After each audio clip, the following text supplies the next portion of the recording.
just in case you didn't know what room we are in, this is Return of the Clustering, Kubernetes for Drupal. Are there any note takers in the room?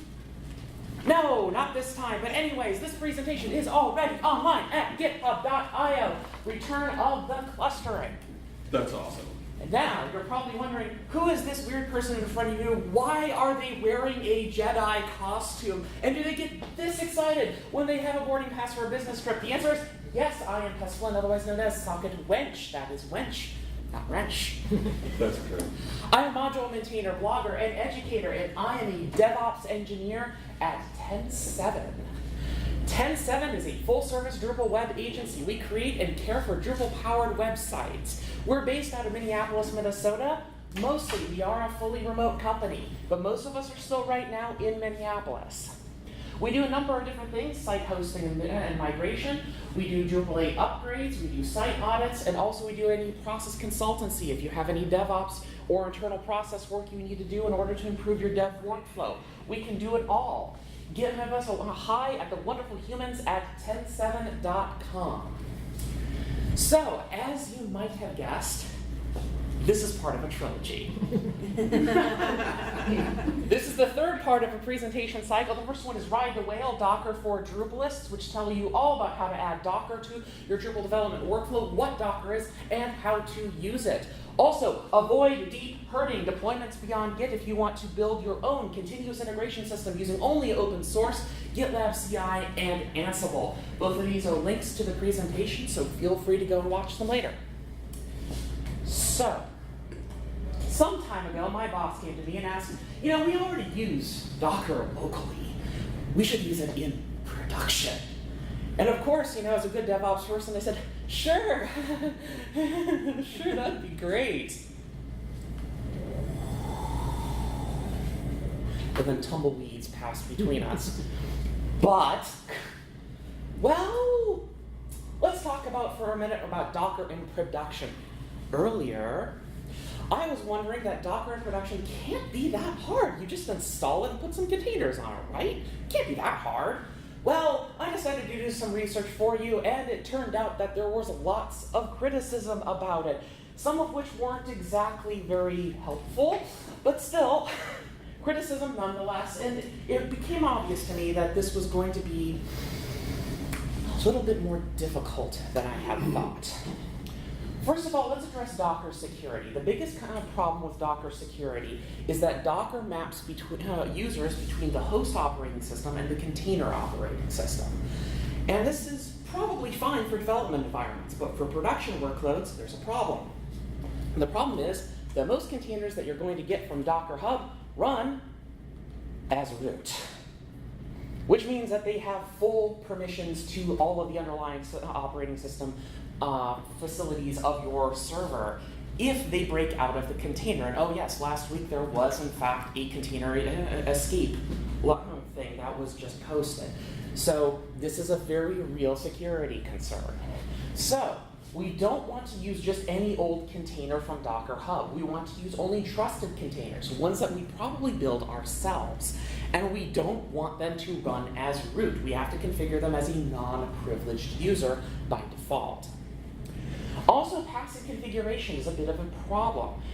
When we're using Docker in development, we're going to use Docker Compose. So we use environment variables to pass key information like the database credentials, or the varnish secret, or TLS certificates, or a whole bunch of other things. And the thing is that these are inherently insecure, not because they can't be made secure, but because people actually don't treat them as secure. We have had so much institutional knowledge as developers that make this so that we don't treat environment variables as secure information. How many of you can go to your Drupal site right now and look on the status info page and find a database password? Hello, Pantheon. So instead, we're going to use what's called secrets or ConfigMaps in order to pass our configuration to the containers. So we've redone our containers. They're no longer running as root. They're also trusted. They use secrets instead of environment variables. Now we just need to put them on a server and what is it, Mini-Me? Okay. Oh, right. How do we run this on multiple Docker hosts? In general, we can run all of our containers on a single node Docker server. It's really easy. We run all the containers on one system with one compose file as we would when we're developing it. The problem is, despite how easy this is, this scaling is vertical only. We only have the ability to make the server bigger. We need to add more CPUs and more RAM in order to make it more performant. And we're going to hit bottlenecks with that over time. The problem is that we're missing a key critical piece. It's called orchestration. The orchestration takes all of these different Docker hosts and coordinates them so they act as one Docker host. The idea here is so that they can deploy instances, distribute load, and deliver resources. Docker has its own built-in orchestrator called swarm mode. If you have Docker installed, you can try this today if you'd like. It's built in and it is free to use. So let's take a quick look at what swarm mode does. Seems pretty easy. Whenever we start to initialize a Docker server in swarm mode, we call it a node. I know, it's a Drupal site, nodes, get used to it. So we have a Docker node, and if we want to add another server to our swarm, we can simply add that to the cluster. This becomes our swarm. We can scale this out as many times as we need to in order to meet all of the resource demands of our workload. The thing is, this isn't a complete solution. In order for it to work, we need to put some kind of front-end load balancer on it that accepts incoming requests from the internet by domain names and then routes it somewhere into the swarm in order to process a request. Furthermore, we need something to manage persistent storage. Storage is not managed by Swarm. It doesn't know anything about it. So we have to build that facility ourselves. And this is really only a piecemeal, a part of a solution. It isn't the whole cluster. Furthermore, there's a bit of a lack of hosting choice. There used to be Docker Cloud, and then last month, it got discontinued because it was too expensive. Wow. So that basically leaves that we can just self-host the Docker Swarm and sort out the load balancer and the storage, but that just didn't seem to work for me. In general, Swarm just feels too uncontrolled. This is a subjective perspective, but still, containers were the only manageable units within Swarm. I can tell it how many Apache replicas I need, how many MySQL replicas I need, but it's the only manageable unit. I needed more to describe my workload. Furthermore, every container that you run inside of a Swarm is assigned its own internal load balancer. You don't get a choice about this. If you have 2 Apache replicas, you're going to get a load balancer by default. If you have 1 container, you get a load balancer by default. This causes unimaginable problems with Drupal until you figure it out. It takes hours to sort out all of the weird little problems, and then you have to make compromises to subvert Swarm's default load balancing that you cannot turn off. So I was thinking about all of this and going, you know, it's just terrible. It looks like I'm just going to have to go back to normal servers and just live with a containerless life for the rest of my time. But then I found something. It was like a relic from another age. And then I knew, wow, that things were going to be different. That was so cool. So let's talk about Kubernetes. Kubernetes is an open source container orchestrator. It was originally created by Google out of their Google Board project, which runs their production workloads. The thing is that now it is maintained by the Cloud Native Compute Foundation, an open source independent organization. The key advantage of Kubernetes isn't the fact that it's popular, isn't the fact that it has lots of tutorials, isn't the fact that it's purely open source and open source Docker. It's the fact that it has expressive power. This is candy to a DevOps person. In Swarm, we manage containers. In Kubernetes, we manage pods, but pods are only one of the many manageable units within a Kubernetes cluster. We can tailor Kubernetes to our application, not the other way around. So in Kubernetes, when we build a cluster, we're going to start with a server, and that server that handles workloads is called a worker node. On that worker node, we're going to run pods. In order for this to be a proper Kubernetes cluster, we also have to have a manager node. The manager node coordinates the rest of the cluster, and also monitors the health of all of the different workloads to make sure that everything stays running and copacetic. We can add as many more worker nodes as we want, and we can even scale this dynamically to make our entire Kubernetes cluster. We can actually avoid having a load balancer in the front. We can directly connect our Kubernetes cluster to the internet and have it serve requests directly. Persistent storage is a little bit of a problem with Kubernetes still, but there are actually better solutions because there's a known problem here. It's not that Kubernetes just went, well, sorry, your problem, not mine. In Kubernetes, we know that it's a problem, and there are known predictable paths to solve it. The thing is that this is how Kubernetes works physically. This is not how you actually build a Kubernetes cluster.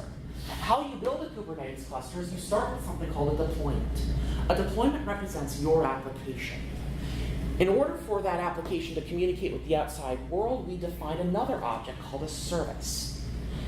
Furthermore, if we need persistent storage, we can create something called a persistent volume claim. That's claim, not clan. The volume claim describes to the underlying storage provider where to get the disk from, and it maintains that disk for the life of the entire application. If we need to add more applications to the cluster, we simply add more deployments. We can describe those deployments with more services, and then have different deployments talk to each other via the service definitions. This gives us a lot more different ways to describe our workload, and as a result, this is really, really powerful. And most importantly, this is only part of Kubernetes' overall model. They have a lot of stuff that allows you to describe workloads in Kubernetes, much more than I'm covering here.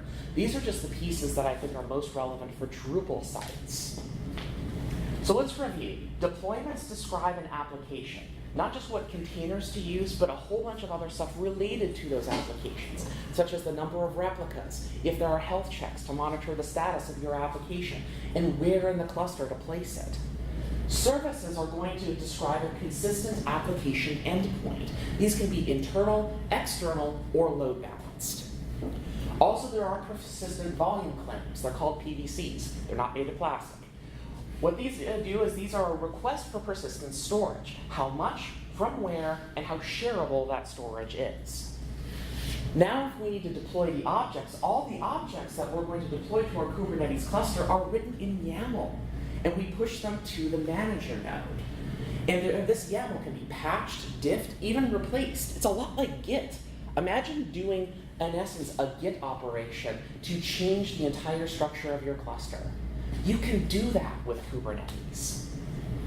When I saw this, it was like, I never imagined there was this much DevOps in the entire galaxy. Finn still looked at me funny, though, for making that corny joke. Okay, so this is shiny and all, but where we actually use this Kubernetes thing? So let's get into our speeder and let's go to KubeStation and let's go look at some hosting options. Okay, we can always self-host. That is definitely an option. We can do this internally on existing hardware, or we can contact a third-party VPS service such as Linode and build a cluster out of existing server resources. This has a lot less lock-in than other options because we're only depending on Kubernetes itself, an open source project. We don't need to rely on external special APIs that stand up disks and clusters and authentication and other resources. The problem is that this still requires staff to manage the cluster and to set up storage. What does this actually look like? So let's install Kubernetes. First, we have to install Docker on every system that's going to be in our cluster. Then we need to install kubelet, the Kubernetes agent, on every system. Then on the manager node, we need to install some additional utilities, kubeadm and kubecontrol. Then after that, we need to install what's called a container networking interface. This allows the different worker nodes to have their containers talk to each other. I like using the Calico CNI, mostly because it's encrypted by default, easy to install, and its icon is a cute cat. After that, you just use kubeadm to stand up the cluster.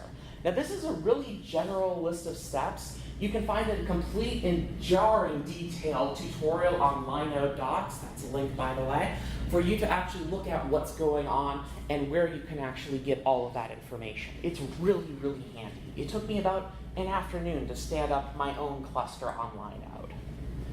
The problem is storage is still tricky.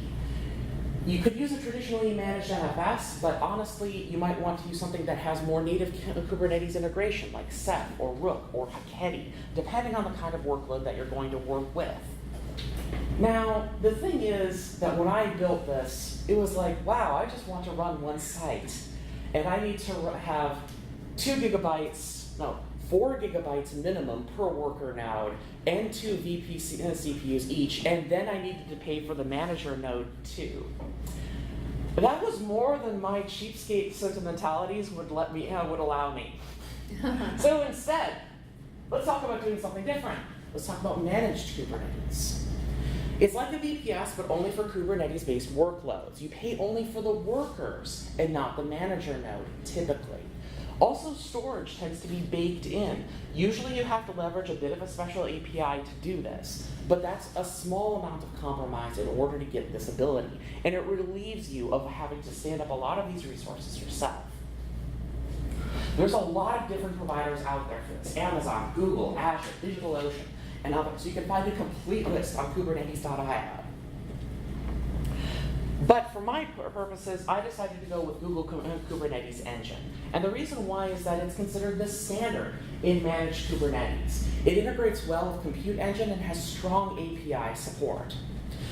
Basically, I wanted to give myself the best chance of success in order to actually succeed in this project. All right, so now we need to start building our cluster. And we know that the cluster is all defined in YAML. The YAML surrounds us and goes through us, and it ties our cluster together. Thank you for going with me on that, Chad. First of all, what is that architecture going to look like? We're going to just make a 3-worker cluster of small nodes. We can scale those up or make them bigger later if we want to. And we're going to use 10.7's Flight Deck for containers. If you don't know about Flight Deck, there's a session after this one which will talk all about different developer tooling. Flight Deck will have some time there to talk about it. I use Flight Deck because that's what we use at 10.7. It's the one I write, and it's already approved to work on a Kubernetes workflow because it meets all of the security criteria. This is why we're using it. So first we start out with a MySQL container. We're going to have only one replica for that, just to make things easy for now. Yes, it's a single point of failure, but let's just go with that for now. We're going to have a Google Kubernetes Engine provisioned disk via a persistent volume claim. And then we're going to front load that with 3 instances of Memcache. This could be Redis, but we use Memcache, so we use Memcache. After that, we're going to have 2 instances of Apache/PHP. This is mod PHP, and the reason why it's mod PHP and not PHP FPM is it almost seems easier to scale that out in Kubernetes versus scaling up with PHP FPM nodes. There's more advantages to do that because you are vCPU constrained in a Kubernetes environment. We're going to have 3 varnish replicas in front of that in order to do all the caching. And then we'll connect that to the internet. All right, what does this look like? So, first of all, every Kubernetes YAML document starts with an API declaration, which tells you what version of the API you are communicating with. Then we're going to have a kind statement, which tells you what kind of object this file represents. This represents a deployment. We're going to name the deployment web, which is going to be under the metadata section. There are 2 replicas, and we're going to assign a special label that has a key value pair called app, and the value is web, and we're going to use that in our service definition. We're going to have 10.7's Flight Deck Web as the Docker image to use. And then we're going to expose port 80. Cool. All right. Then the service definition is really, really straightforward. Kind is service. It's also going to be called web, but because there are different kinds, there's no name overlap. We're going to open port 80 for TCP/IP traffic. And then this is the important part, the selector. The selector tells you which deployment to go look for. It's not just the name, it's that key value pair we defined earlier. So our selector is app equals web. So we're going to use that just like we used in our deployment definition. And then we tell it what kind of service this is. This is a load balancer service. So it will distribute the load between all the different replicas referred to by that deployment. Okay, cool. But now what, mini-me? Oh, database logging. Where do we get that? Well, in Kubernetes, we're going to use a secret for that. Secrets are defined as their own object in Kubernetes, and they're mounted in a deployment as a disk. So here's what the secret looks like. API version 1, kind is secret. The metadata name for this is going to be MySQL. And then we have our key value pairs. These are all really terrible values, even though they are properly base64 encoded. So feel free to hack this non-existent site. But yes, these must be base64 encoded in order for Kubernetes to use them correctly. They will be decoded on the container side. Then we need to modify our deployment. We go down and you'll notice that we have a new volume mounts section under our containers section. This volume mount section refers to the volume statement that's immediately below it. That volume statement says that it's a secret. Look for secret name with MySQL, which we defined earlier. Then mount all of this under /secrets/MySQL. It's a little bit jumping around, but it does make sense when you get used to it. Okay, cool. So the next thing is, now we just need to share a disk for all of our Apache replicas, and then boom, we're done, right? Oh, crap. Now what? So here's a problem. When we provision persistent volume claims on most providers, they only support single writer, which means that you can't use it if you have more than one Apache pod. It doesn't work because you can only attach it to one of those containers, not both of them, which means if you want to do any kind of uploading, it gets really, really tricky. So what we're going to do instead is we're going to do something completely different. We're not even going to use a file system. We're going to use Fly System or S3FS, depending on if it's a Drupal 8 or a Drupal 7 site, and then we're going to back that against any S3 compatible object store. It can be Amazon S3, but it could be, say, DigitalOcean Spaces, or even our own Ceph server. The reason why is because we actually have been spoiled. All of our file uploads that go to a Drupal site are typically non-complex data. Static files, images, video, text documents, even Office documents. None of these are really complex data from an infrastructure perspective. Complex data is the files that make up a MySQL database.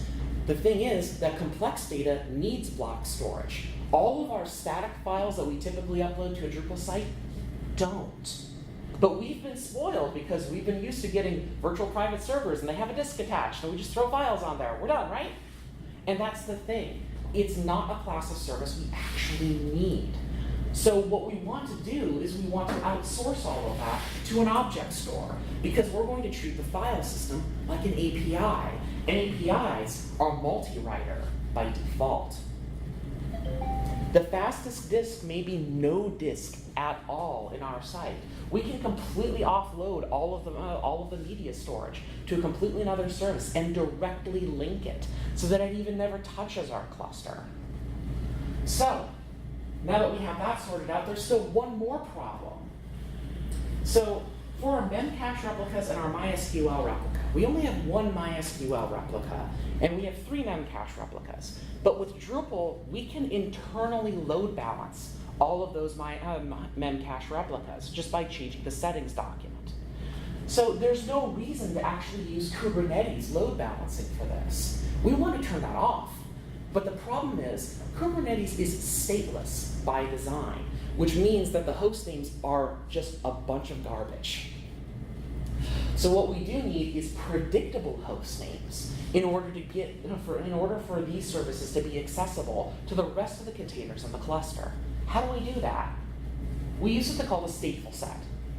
A stateful set is a special kind of deployment, and the host names are assigned deterministically. There's almost no difference from an everyday perspective, from a deployment to a stateful set, except for this one fact. With a stateful set, the first memcache replica will be memcache_0, and the next one memcache_1, then _2, and so on. And you can refer to those directly, which is why we want to use it. Here's what a stateful set definition looks like. As you can tell, it looks pretty much exactly the same as a deployment. We do have to specify a selector, though. This is going to match what our service definition is later on. The rest of this, though, looks exactly like a regular deployment. We're going to use the memcache container from Docker Hub. We're going to expose the default port. Nothing special here. Here's what the service looks like. And in the service, we're going to have, it's going to be called memcache. We're going to open the default memcache port. We have to match our app equals memcache label. So that gets us to our deployment. But then there's one special line. We need to turn off Kubernetes load balancing. There's no direct method to do this, but there is actually kind of an under the table way of doing it. One of the load balancing types is called cluster IP. We can actually assign that to none, and this turns off, effectively, Kubernetes load balancing. So this is how we get those predictable host names. All right, one last thing. We need HTTPS, because it is 2019 and we need HTTPS. The problem is Varnish does not like HTTPS, and it is a pain to actually use it any deeper in our system. So what we're going to do is we need to terminate SSL as soon as it enters our cluster. How do we do that? We use an ingress. An ingress is a special kind of service. It is a Kubernetes-provided edge load balancer. It works like almost any other service, except that it does one special thing. It maps domain names to Kubernetes services. So now we can describe in a few lines of YAML, this domain goes to this service, this domain goes to this service. We can break that down even further. And yes, it terminates SSL. Here's what an ingress looks like. It's kind ingress. We're going to call it my cluster ingress because we didn't have a very creative name that day. We're going to have a few weird annotation lines here that are Drupal specific. And the reason why is we want anytime somebody logs into the cluster to be sticky. Anytime someone logs into the Drupal site, we want them to always hit the same replicas that they had when they first met it. This makes sure that the logins stay sticky, that everything stays copacetic. It's absolutely necessary for it to work. After that, we're going to define our TLS. So we're going to say for example.com, we're going to use TLS, and then we're going to say the certificate chain is stored in a secret called ingress. Then, we specify the rules. So, for example.com, on any path, because asterisk means any path, use the Varnish service on port 6081. The Ingress TLS secret looks a little bit different. It provides the combined certificate chain as well as the private key. This is what it looks like, not very complicated. Kind of secret, we have TLS.cert and TLS.key, and that's it. All right, DevOps happiness has been finally achieved. But now that we know what the cluster will look like, how do we get it into Google Kubernetes Engine? So we need to get into our X-Wing, and we need to build the build chain of YAML. We want to deploy all the YAML to our cluster. We could do that directly using kubectl apply-f to every individual object file. The problem is we have to do this for every individual object file. It's a lot of them. And the thing is, we could combine all of these files to make it easier. Default YAML actually does allow this in one actual file, but it's kind of messy, it gets a little spaghetti cody, and it makes your brain kind of melt out your ear. So instead, we want to remove humans from this process. And the reason why is we want repeatable clusters. Because typically, when we have different clients, they really only differ in sizes, in credentials, and in some features, like Redis versus Memcache, Solar versus not Solar. And as a result, what we're going to do instead is we're not going to write any YAML at all. We're going to use Ansible variables and templates to dynamically generate the YAML and then shove that into the cluster. So how this works is that your DevOps engineer is going to write a bunch of group variables for a client. They commit that to a Git repository. This commit gets picked up by GitLab CI. GitLab CI takes the playbook and hands it over to Ansible. Ansible then communicates with the Google Cloud API to do the initial setup of the cluster and then contacts kubecontrol in order to deploy all the resources to the cluster. So let's see what that looks like. First, we need to authenticate. We don't want to use a regular user account. We want to use a service account. Service accounts are meant for this purpose, for scripts. They are easily revocable and they're not tied to an individual human being. That command looks like gcloud-auth activate service account. Here's what that looks like in Ansible script. So here's Ansible. We're going to template off the authentication key to a particular path. And then we're going to authorize our service account by passing in that templated file. So all we had to do is write a few group variables to make that template, and this script handles the rest. Next, we need to create the cluster. Ansible makes this really stupidly easy because there is a module called GCP Container Cluster. And what this does is it allocates the entire cluster, all of the worker nodes, all of the resources in one command. This is what that looks like. It's long, but it's actually fairly readable. We specify the name of the cluster, how many initial nodes we want in the cluster. The default is 3. We're going to say that we want G1 small nodes. They have 100 gigabytes of ephemeral storage attached to each node. It's going to be in a particular Google zone, in a particular Google project, and also we're going to use our service account to authorize this creation. That's it. That makes our cluster. We have just stood up an entire bit of infrastructure with one command. We can even delete it later by changing the state value at the bottom to absent. After this is the gcloud API stage. Now we need to start using kubecontrol to deploy out all of our objects into the cluster. So instead, we're going to have to authorize it. Now, with Google Kubernetes Engine, we have to go through the gcloud API once more to get a Kubernetes authentication token. And this is necessary so that we can deploy containers. What that looks like is first we're going to set the current cluster to the cluster we just created, and then we're going to get the cluster credentials using gcloud container cluster get credentials. And that's it. That's actually stored in the shell session that's being run with this Ansible script, so we can access that later for all following commands. Now we can write the Kubernetes YAML. How that works is that we're going to take all of the different per object files, because I prefer having per object files in a directory structure for my Kubernetes stuff. We're going to smash them all together into one big YAML file using assemble, and then we're going to use template to write all of the different variables from Ansible to that template. And that gets us a valid YAML that we can write that we can send to Kubernetes. Then we need to deploy it. And we just use the K8s module for that point. Then we loop over any templated files if we have multiple of them, and then we apply all that configuration. We also want to do one more thing. We specify a namespace. In Kubernetes, you can actually divide up your cluster into multiple namespaces. And as a result, you can have non-overlapping services for each. So with a namespace, you can actually have consistent deployment service names, deployment and service names within each cluster for each site. This makes it easier for you because you know that the MySQL deployment is always called MySQL. It just depends on what namespace, what site you're working on. Here's what that looks like. Here's the Kubernetes K8s module, state present.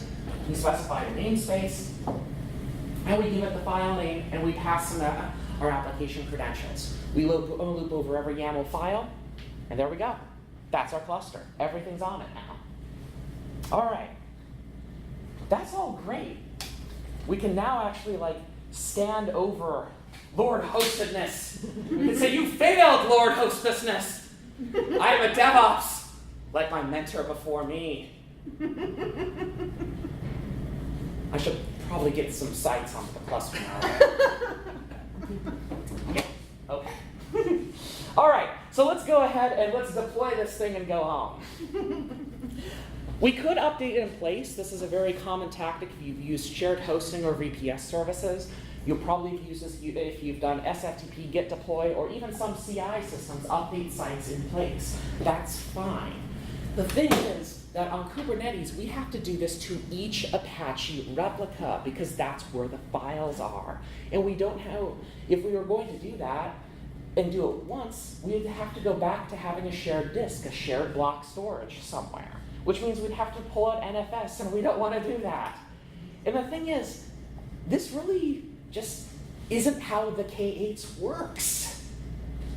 Instead, if we think about it, if we take a step back, our site, not just Drupal, but the site is the application that we're building. It should be the container. So let's bake the site into the container. So how that works is our developer is going to build the site. They're going to commit code to a Git repository. GitLab CI picks up that commit, and then Ansible starts reading that commit, and then builds the Drupal site. The Drupal site is then going to be added to a new Docker image that has the site entirely built into it already. That image is then going to be tagged with the version of the commit and then sent to a private container registry. That registry is going to host that image. Then what happens is when we deploy it to the cluster, kubecontrol is going to pull the image from that private registry and deploy that out to our cluster. The private registry stores built site-specific container images. The registry is actually free. It's itself a Docker container. You can run it virtually anywhere that Docker runs. And all it does is store container images and allows you to download them. Now, in order for a private registry to work with Kubernetes, we need to get an authentication token. Each registry is a little different in how you get that. Consult the registry's documentation on how. Once you get that authentication token, you want to define a secret in order to access it. Then we need to modify our deployment. So when we modify our deployment, we're going to specify an image pull secret, which is going to contain the name of the secret that has the authentication key. And then we're going to change what container image we're using. Now we're going to pull from our build server and not Docker Hub for our example.com site, and we want to get the latest version. And there we go. That actually updates the entire site for us. We don't need local storage. We're using S3 for everything else, and we can scale that out as much as we want. But there's one more critical advantage. How do we control the update? We don't want to just update it once and hope that everything works, and we don't want to update every individual replica. We have a container image. How do we make sure that we reduce downtime while we're doing that? We're going to use a facility in Kubernetes called a rolling update. How that works is that it replaces running containers with a new image, but this is performed sequentially, and this reduces the instances of outages. How that works is we modify our deployment again. So we're going to add a new section under spec called strategy. We say that it's going to use a rolling update, and then afterwards we specify a few different lines. One, we want to say max surge equals 1, which means normally this deployment has 2 replicas. We can have 1 more when we're doing an update. Also, we only want to update 1 node and 1 container at a time. Max unavailable equals 1. The indenting is wrong on the next line, but it's supposed to be right next to everything else on the rolling update, which is min ready seconds. Min ready seconds says after performing an update, that container that you just updated has to be ready for at least 5 seconds before moving on to the next one. This way, everyone has the opportunity to update and run properly function. The rest of the document is exactly the same as it was before. Now I know that was a lot of stuff. It was a fire hose because it's one of my sessions and they're almost always fire hoses. Where do you find more? If you want to find out more, you can look at my previous 2 sessions about Docker and using GitLab CI. But you can also read some excellent documentation about Kubernetes. There's a wonderful book that was provided by Red Hat called Kubernetes by Example. It is straightforward, no nonsense, no BS, and also no advertising. It is very, very easy to read. It's a little bit dated at this point, but the key concepts still count, and it's a really good read. It won't necessarily give you a comprehensive feel for Kubernetes, but it will make you feel grounded.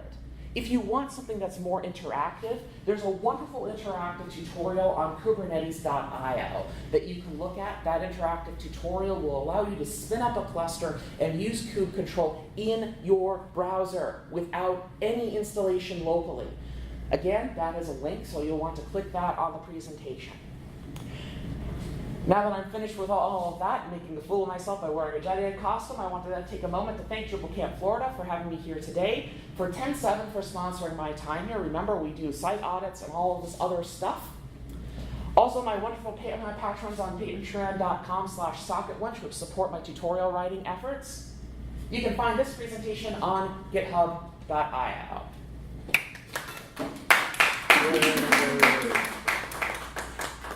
Yeah.